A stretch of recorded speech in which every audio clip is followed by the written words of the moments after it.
Welcome to our Thursday lives with Trey and Jay. I'm Trey. Hey, I'm Jay. What's up? Listen, pull up because tonight we got a great conversation watching the rewatch, or if you are live with us.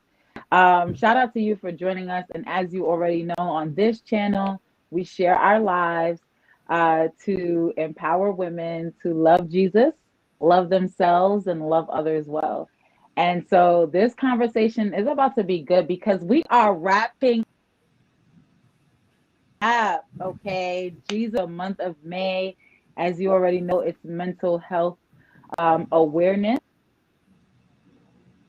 and wellness month. And so Janelle is about to drop what we talking about today and who we talking to today. So yes, we are excited to talk to our guest today. If you've been watching any of our shows, or if you were at one of our events back in, I think it was June 2018 or 19, I can't remember, when we did this event called Jesus Loves Sex. We actually anything. I know, right? It's kind of like it's a blur. Yeah. But no, I think it was 18. 19, it was 18. Anyway, the point is we had 18. One of our friends on. His name is Mike, and okay, so we decided, as the two of us decided, to have Mike on because he's such a great speaker and he has a great conversation with us. But for this particular conversation, we knew that he was the person to speak with because we wanted to get a male's perspective.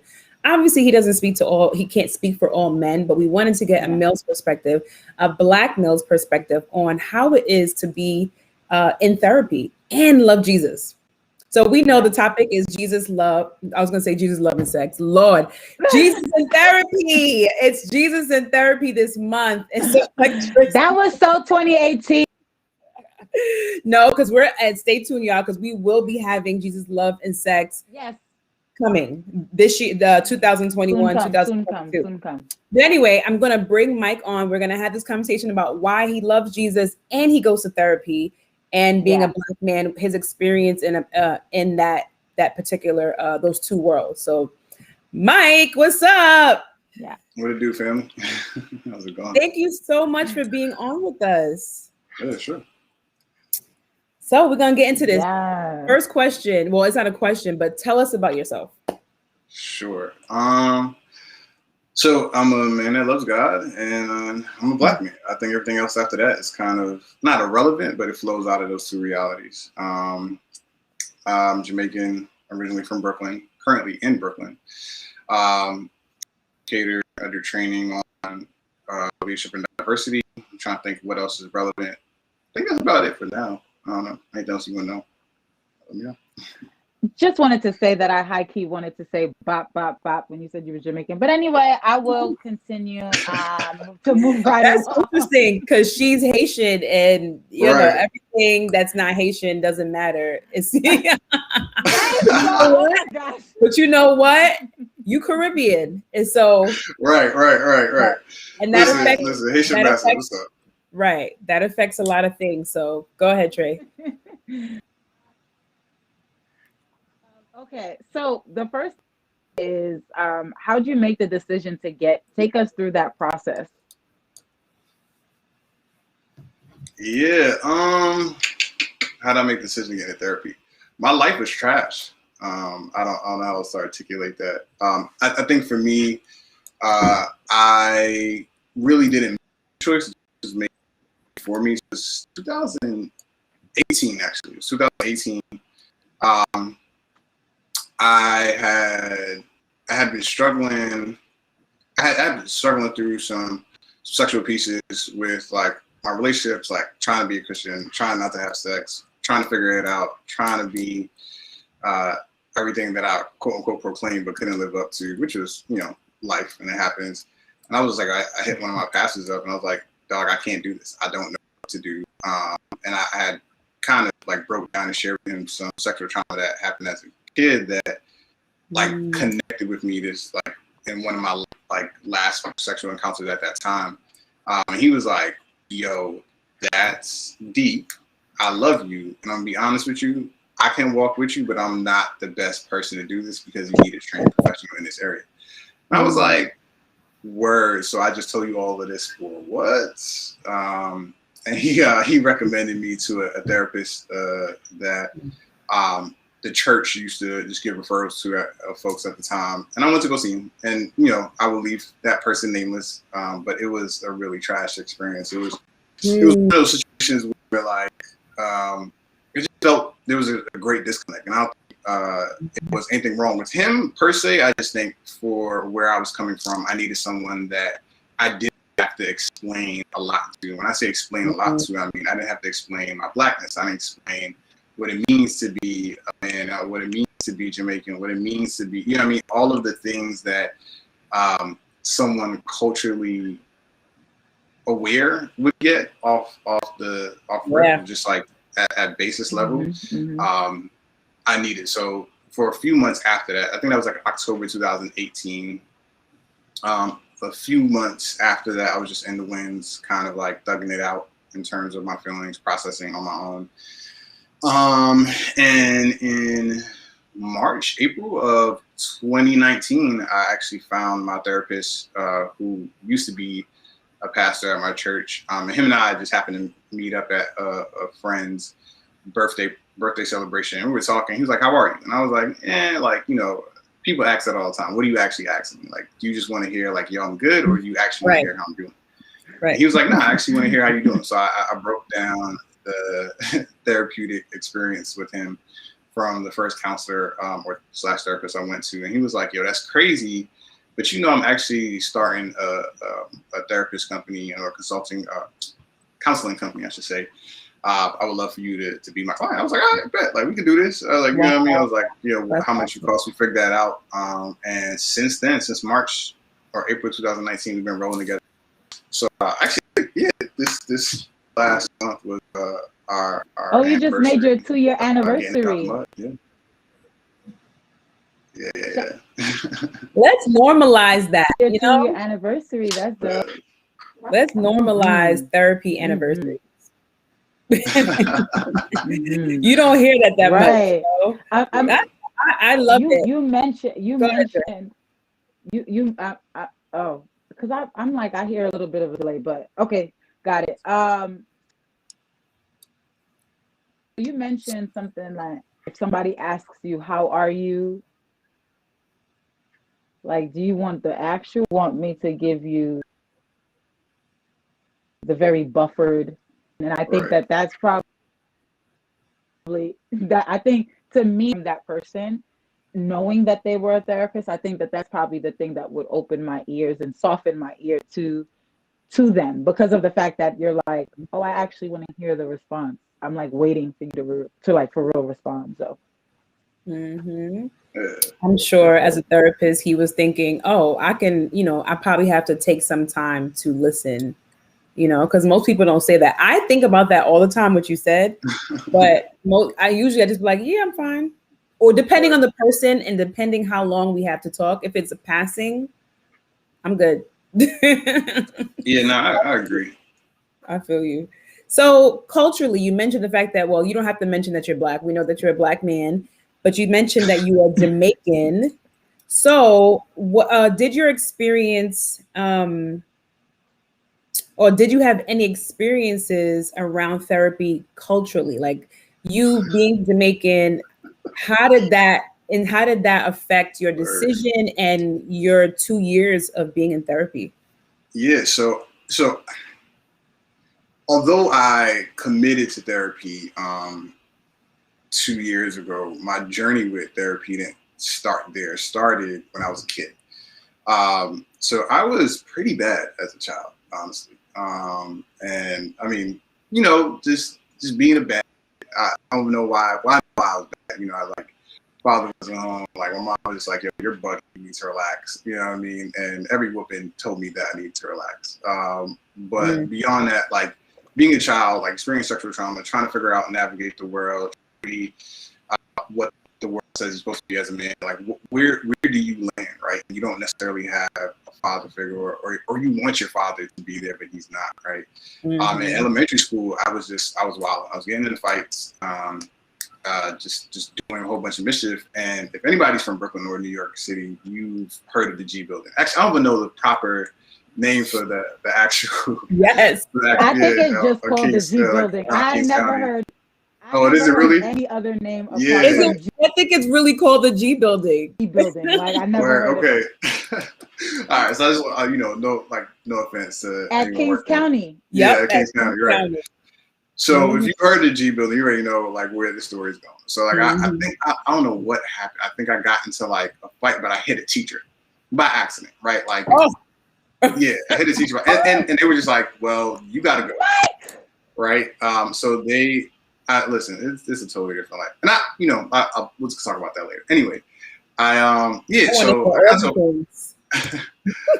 into a fight, hit a teacher, and it was by accident because they were trying to break up the fight. But then I got sent to the G building, and my mom had to come, and so we had to sit there, and it was a shocking experience and borderline traumatizing experience, and not in the sense of anything severe or bad happened to me there. It was just like you're in a space where you are having individuals that are experiencing an array of mental health dilemmas.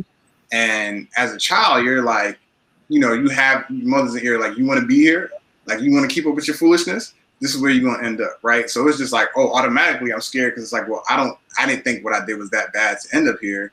And then I had to end up kind of seeing or being assessed by one of the therapists, like in the G building. And it was this elderly white man. And as a child, I just remember saying any and everything that would piss him off. And I saw him visibly get red. And at that moment, I was like, yo, this makes no sense and this is dumb. Like, I know I'm getting him mad, and anything I'm saying, he's just believing. He's getting frustrated because he's not getting, I guess, the information he wanted. So all in all, that experience was just one of those like wake-up calls of like, okay, like therapy, mental health, not a thing, right? And my family made sure to kind of echo like, yo, that is not a thing we deal with. That's not a thing we talk about. Like, boy, why are you crying? Let me give you something to cry for. And I'm like, well, you already did. That's why I'm crying, right? But I think all in all, growing up in Brooklyn, it's just like that wasn't the thing, right? And as I got older, I found more insular ways to deal with my pain. So when I realized fighting can like get you locked up, can get you in trouble, can get you just out of life faster in a productive sense, I started cutting myself. Like, so in middle school, I was cutting myself, and it was just like, it became a shocker. Middle school and high school, I started cutting myself.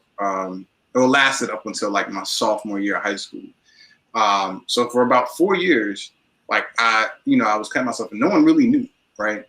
And it wasn't at the time an attempt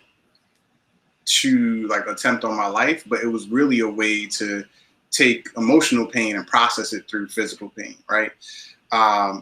But even that kind of spiraled into actual moments of me attempting to commit suicide. And I tried several times as a preteen, and even in my early 20s, is like, you'll take my life. And the most ironic thing for me is for me at least, I've tried to take my own life because I felt hopeless and I felt like it didn't matter, right? And I had no value in this world. And it's like, you suck at everything on one level, and then you try to take your life and you fail at that. Like, and it's just like, dang, I can't even get this right? And I think those realities really shaped this experience of mental health and not really talking about it and finding insular ways to kind of deal with it. And that, led into other unhealthy behaviors as I became an adult, and really when I got into college. Thank you for sharing that. That was, that's so, for a lot of people that would be very difficult to share. But thank you for sharing that, because so many people can relate to that. Like all the things, even down to the word G building, down to the I'm gonna give you something to cry for. You took me back to when I was a kid. When I'm telling you, like for a second, I was like, oh, Janelle, bring it back, because you said I'm gonna give you something to cry for. That was one of the biggest things that my parents said, because I was such a crybaby. And, I know so many people who've tried to commit suicide. Unfortunately, one of my friends did commit suicide. And, it's not talked about, like you said.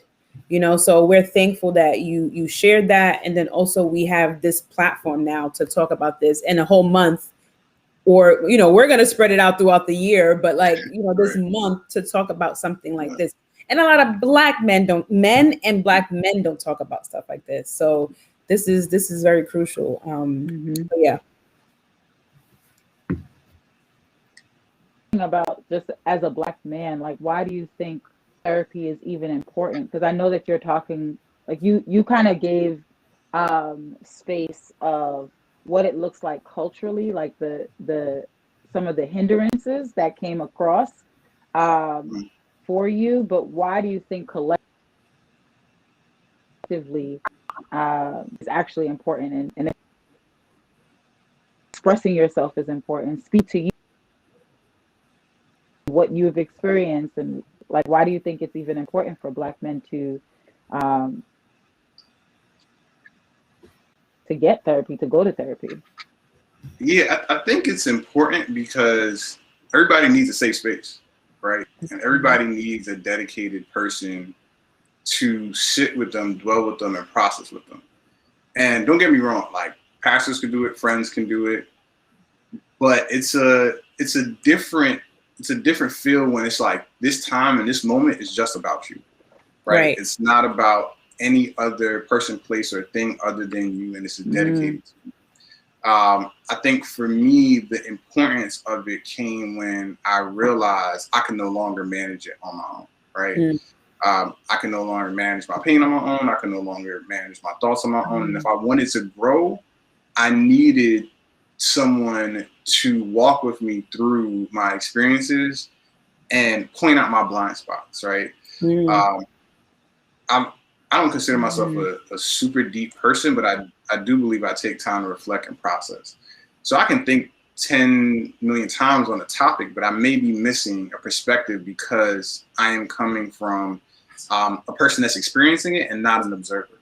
And I think therapy provides an observer and someone, and depending on the kind of therapy you're experiencing, provides someone to really give guidance. And I think that's why my shout out to Rich and Reliant Counseling. But I think that's what he is pivotal to. He just doesn't allow me to go down a rabbit hole. He provides clear insight and a call to action on things I need to do to move forward and work through them.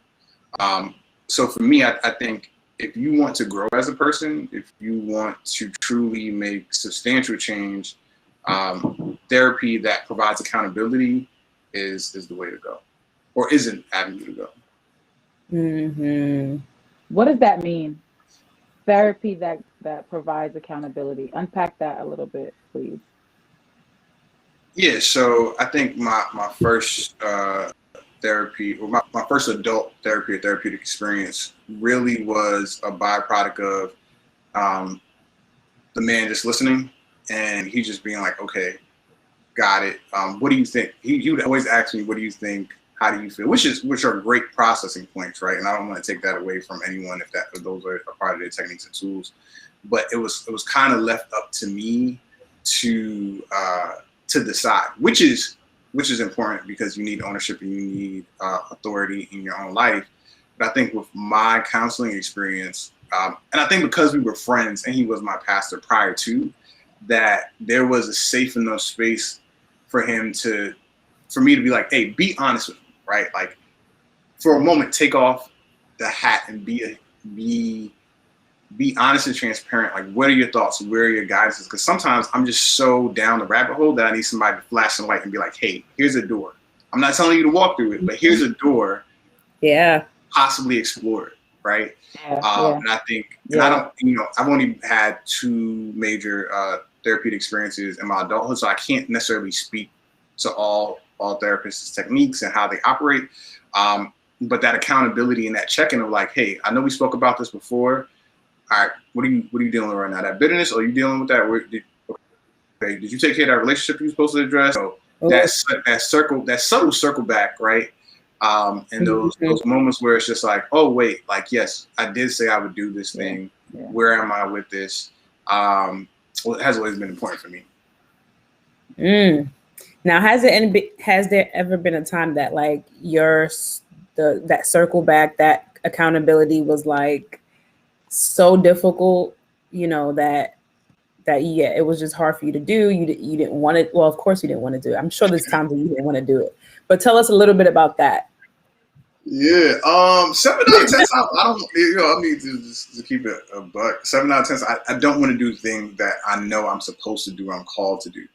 And it's okay. And I think this is where, even more so, that I think this is where, for me, having a Christian counselor matters, because it becomes a biblical mandate versus simply how I feel, right? And I think Rich understanding that about me and understanding that that's something I value, he's able to just speak freely and be like, yo, like a perfect example is I don't, and I still struggle with this. I don't know how to say it when I'm hurt, right?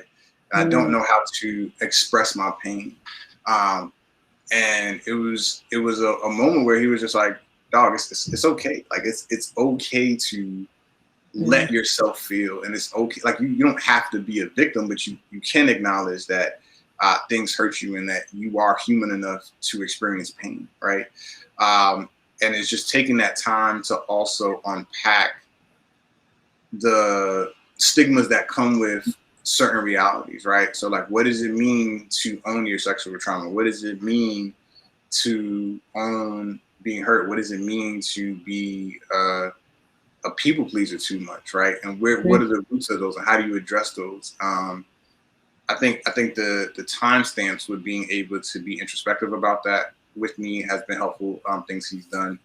But yeah, I don't know if I even answered your question. My bad. Like You did. And you know, you have me thinking, you know, I wonder, because the same thing for me a little bit, like I wonder the reason why I'm not fully, well, I used to be that way. Now I'm like, I would say straight up, like, you hurt me. But for a long time was because my family said, oh, you're crying? I'm going to give you something to cry for. Right. Oh, why are you crying again?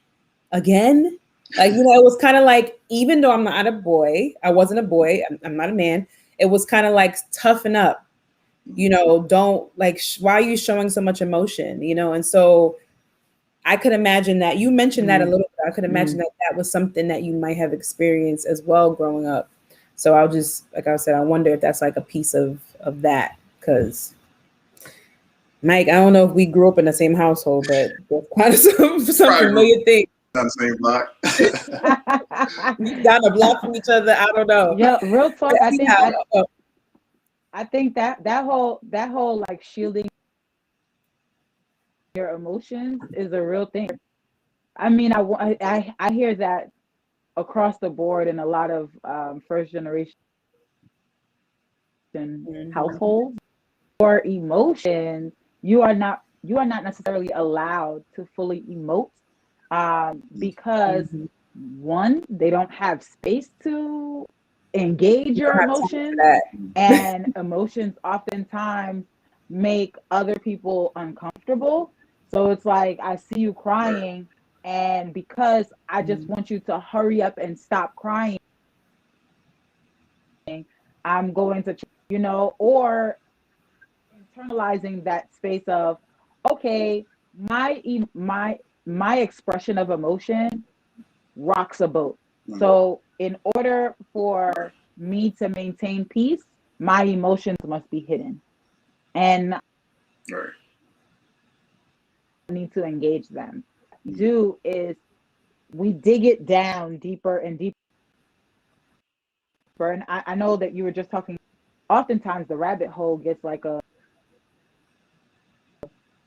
bad kind of take the avenue that you were going down, but it's like oftentimes in the rabbit hole is where our food, that it's like, yo, I gotta actually go in there and find them, right? For me to know how I truly feel. Because what's happening on the surface is, now I'm good, everything is good, I'm Gucci, like I'm chill. And do you even know why you're crying? Not real into the rabbit hole just to get to my emotions. That's when I can actually articulate, like, oh, I'm crying because I got triggered by something. And this event triggered this, and this is where I found it in that rabbit hole, to so so to speak. So yeah, Jay, you can go. Janelle, you can go ahead. Woo, down the rabbit hole. Okay, how do you believe Jesus has used therapy as a source to grow you? So that's the first part of the question. Okay. The second part is, what area do you believe it's presently leading you to unpack now? Again, all of my business. Cool. Knack. Let's get to the knack. I'm with it. All right. So, your first question, first part of the question. So I think, interestingly enough, I in college I studied social work. Right. I got my bachelor's in social work. And that process kind of triggered this realization that therapy and mental health is real and it's not bad, right? However, I couldn't get past the stigma of me as a man going to therapy, right? Like, you know, I've studied it. I could go ahead and get my licenseship to practice and become a licensed social worker, but I myself couldn't get past the stigma of, oh, Mike, you doing therapy? Really, dog? What's wrong? You good? Like, that's a little, you know what I mean? So in that time, I wasn't a Christian, didn't believe in Christ. Like, Jesus was not a part of the picture, and I was just out here living my life, right? So I found therapy or therapeutic measures in other things like sex, money, drinking, smoking, like whatever allowed me to really create this false sense of healing. I did, right? And it was okay because I was like, this is what works for me, and this is what's maintaining me, and this is what's going to sustain me throughout the long haul. And lo and behold, by the time I turned 25, that all came crumbling down, right? And that was about 5 years ago. And at that point, I still had to unlearn these self-taught notions and behaviors. And as I'm unlearning these things, I'm like, well, then how do I address the pain that I'm feeling? How do I address the anger that's resonating with me? And I think the reality is God kept poking holes in how I chose to quote unquote heal without him, right? And it wasn't until he poked such a big hole that I felt like I was free falling, that I needed something to grab onto. And what he provided for me to grab onto was therapy. What he provided was a sound pastor that understood I won't even say limitations, but understood the capacity he had and understood the weight of what I was dealing with, and understood that while he can love, pray, and care for me, that it wasn't his sole responsibility and he shouldn't do it alone as a shepherd to care for me, right? So him redirecting me and pointing me to a therapist, even if it didn't work out, opened the door for me and my desire for therapy to grow, right? And I think, God understood just the kind of brother I am, right? And understands really the kind of brother I am, and aligned me with somebody that would be able to speak into my life in a safe way, right? Like I don't have to perform with my therapist. I don't have to perform in any way, shape, or form, because I see myself in him, right? He is me and I am him. He just has a greater insight on his journey, and he is also blessing me through walking with me through mine. And he's not doing the walking for me too. And I think sometimes pastors, disciplers can ultimately walk for you, you know what I mean, or push you along. And now it's like, you ready to walk? Now we're gonna sit here together until you're ready to move, right? I think that experience is profound. All right, I said all of that, and I forgot the second part of the question. Of course, I would have too. So before we get to the second part, I loved how you made it very clear. I love how you made it clear that this is Jesus and this is my therapist, and you need Jesus, but Jesus is using therapy for you to better you. Yeah, and then also you said something about how your therapist is not doing the work for you. That is big because he or she cannot. People depend on other people so much, really, to be Jesus and God for them. But I can see a therapist becoming like a god to someone because of the dependency people have on that therapist. And so thank you for making that very clear. Like, no, that's not what it is. So the second part of the question is, what area do you believe it's presently, leading you to unpack now? So like, what is the thing that you are working on now, I guess? Word. All right, so I'm gonna say this really quick when we get to the second question. I'm not avoiding it. All right. One thing I really want to double down on.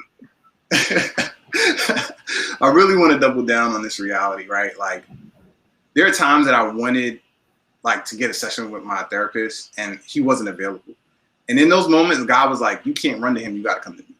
Right. And I think there is this tendency, even for me, to be like, yo, like I want to run to Rich. I want to talk to him about this. Like, yo, like I need him. Right. And not saying that he isn't helpful but there are moments where God is like, no, you need to come to me first and we need to walk through this. So when you go to therapy, we can address this in a healthy way because there's something that you're missing that I need to get through to you. Or I just need to break down with God first, you know what I mean, before I go to therapy and have him help rebuild the pieces that fell apart.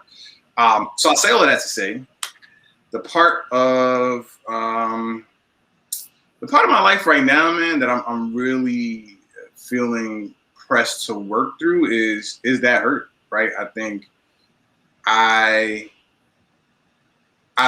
love deeply and I love hard. And I think there are many situations and experiences that I've just taken it on the chin. And I've let it rock. And I think I've had my breaking point this year. And I say that because this year I lost my grandmother, OG, you know what I mean? Love of my life. And losing her removed a safety net in my life, right? Mm-hmm. I believe, I hope, right? Throughout my life, I've made space for people that I care about. I'm not gonna say everybody, but for people that I care about deeply, I've made space for, and I've held them, and I've held their pains, held their traumas, held their hurts, held this reality of me just being on the output, right? And I know there are people in my life that can say the same, but for me, my grandmother was the source I went to get rejuvenated outside of Christ and outside of therapy. Like, going to my grandmother would ground me in why I'm here, ground me in what I do, ground me in my ability to love others, right? And her passing left a gaping hole, and that gaping hole brought in a whole lot of light to the fact that I've been living in deficit. And I've been on the output, and I've allowed myself to be hurt. I wouldn't even say truly forgive, because the pain is still there, but overlook my pain, overlook my hurt, and keep going. And that eats at me because I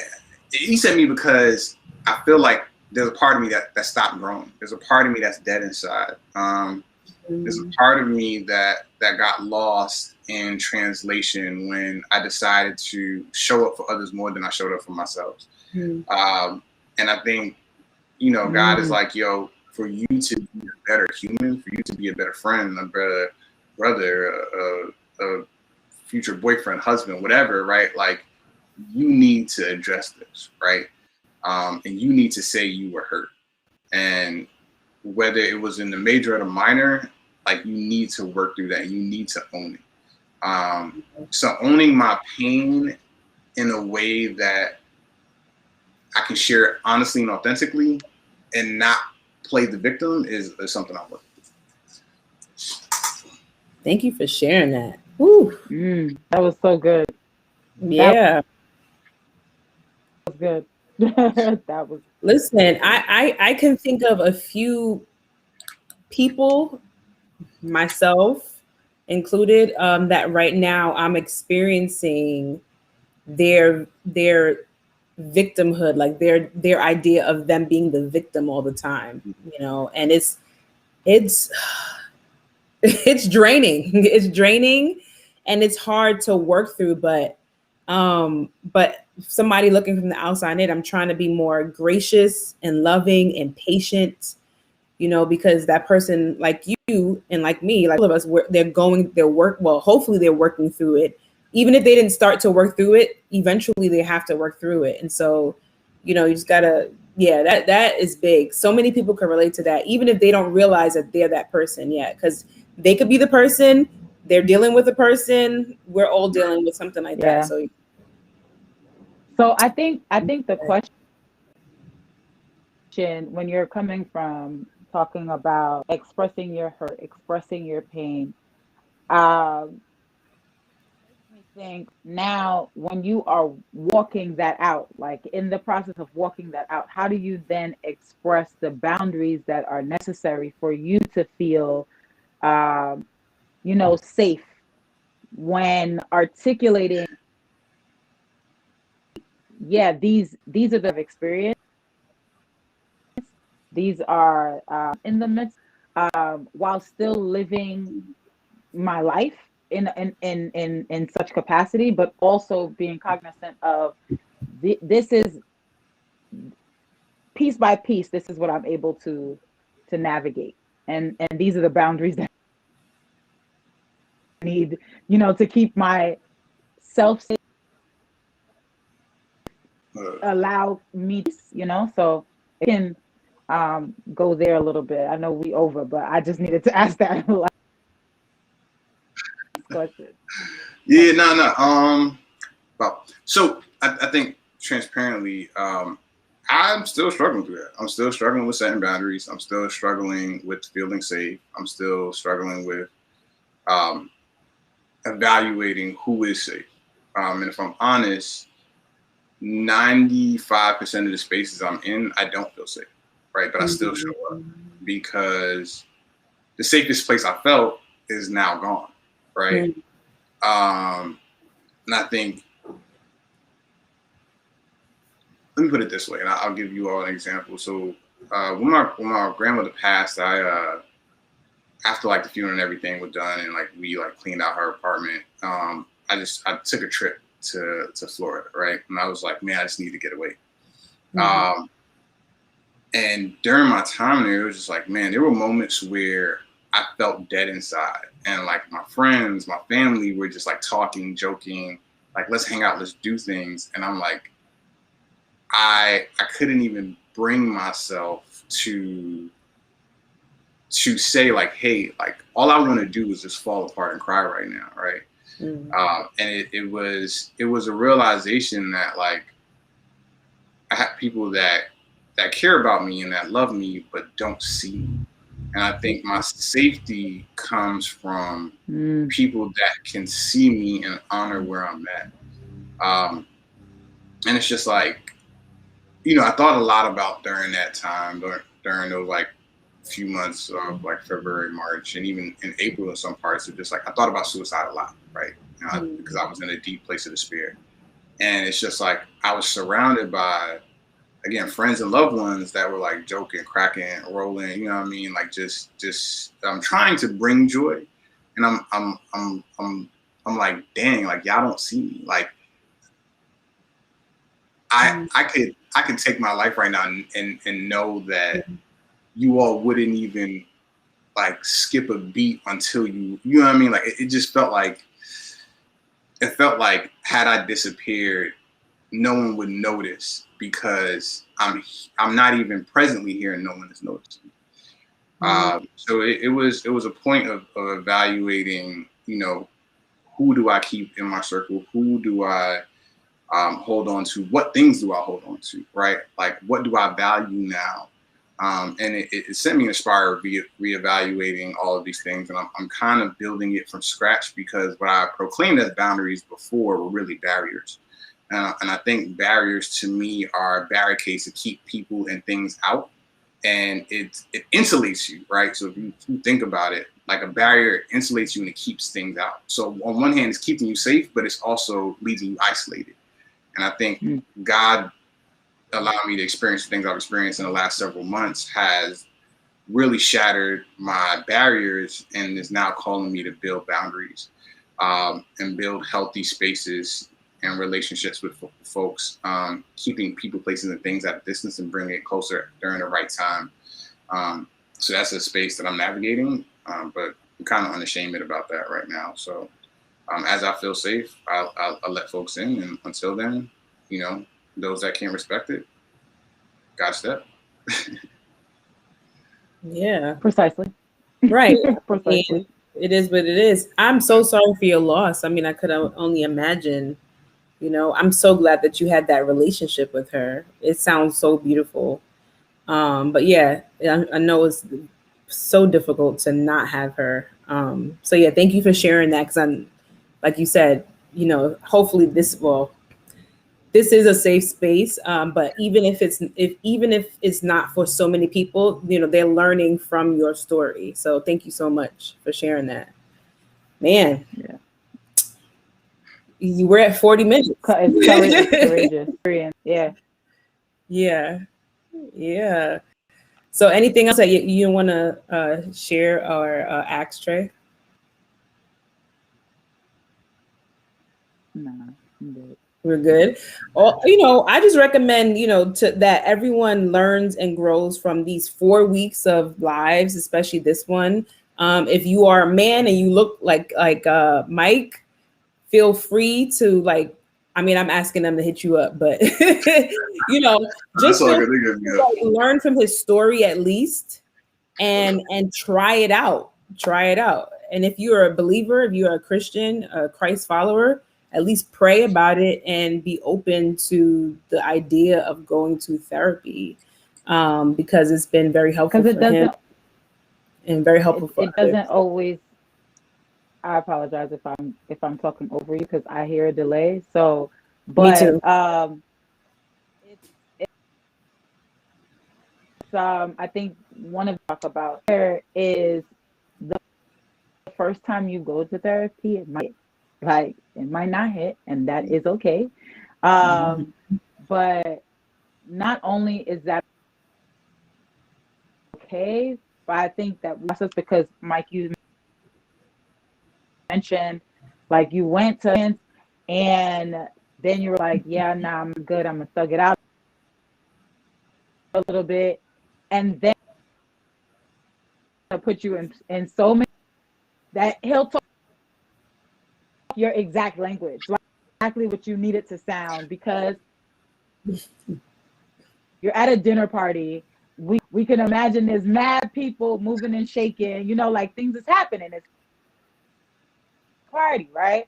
And then it's like, here, that how are you was a little different. You know what I'm saying? And so then comes, oh, Mike want to have therapy. So it's about knowing that your first one might not hit and being open, because if you were closed off to it, that also wouldn't have penetrated you in that way for you to have been like, wait, that sounded different, that felt different, the way that I felt like you were really asking me to see me versus to be like, yo, how are you, quick, in a hurry, you know. That, and I really just also want us to know, like, there's such power in expressing your own boundaries. Like, people who today I was talking about in our Insta stories today, I was talking about setting a boundary with someone, and it's been very difficult for me. And like, so you have to take care of your stories, y'all, is you taking care of yourself. Mm-hmm. Absolutely. Because when Mike means barriers and boundaries, like I know when you know, when you're hearing boundaries in certain relationships, I don't know how to do that.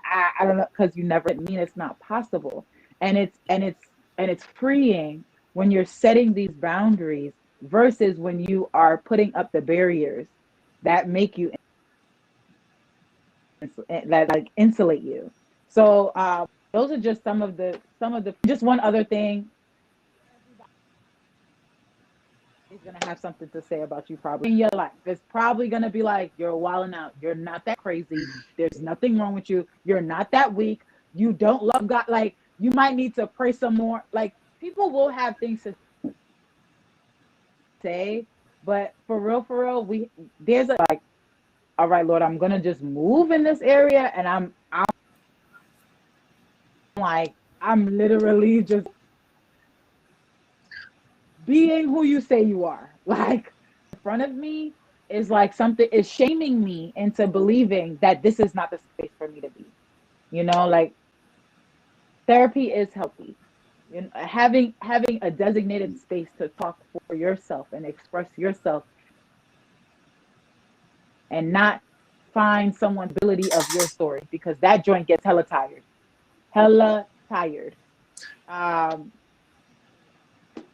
Those were my points that I wanted to say. All right, so Mike, do you have anything else you want to share? If not, I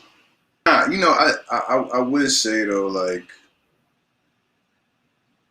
there's nothing profound about therapy in this concept, but in this practice it is, right? And I think when you couple that, or really couple the gospel with that, right, is transformative, but it's hella messy, right? There's just no other way around it. It's going to be messy. If you are truly doing the work, it's going to be messy. And I think committing to the mess is where I am, and where I hope folks can get to, and are getting to see real change. Yep. Keep that in mind, lot of y'all. Lot of mercy. I'm over here writing that down. Commit to the mess. Lot of mercy. I mean, you know what? That's what it is. That's why people say leave the past in the past, because it was messy. They don't want to revisit it. But as we all know, the past doesn't stay in the past. It pops up. And maybe that's the way you are right now. But, you have to revisit the past. It's messy. And that's okay. It bleeds out. It finds It'll be messy till it's not messy. Out, y'all. Okay. All right, y'all. Okay. So, all right, y'all. Thanks so much for joining us tonight. Shout out to Mike. Thank you so much for pulling up with the button-down shirt and the glasses. You see, Mike, y'all. He put on a shirt. He put glasses on. Did you see him? In it? Is it Christmas? Oh no, actually I didn't. That's actually got hella wrinkles in it, so yeah. It does. So, do you have on khaki pants too? Nah, actually, I'm not sure. He got on basketball shorts, yo. Yeah, it's hot. I'm not even going front. It's hot. The waist up. From the waist up, he's looking. Shout out to you. Right. Thank you. We appreciate you. But thank y'all so much for joining us. As you already know, on this channel, shout out to you for joining us, and make sure you are following us on Instagram at Life with Trey and Jay. You should already know how to spell it because you're already here, but Life with TREJEA. And also on this channel, we share our lives, our real lives, y'all. Empower women to love Jesus, love themselves, and love others well. So, hey, good afternoon, whichever time you're watching this. But as you know, I'm Trey. And I'm Jay. And he's Mike. Take care. He's Mike. Take care. Bye, y'all. Take care, y'all.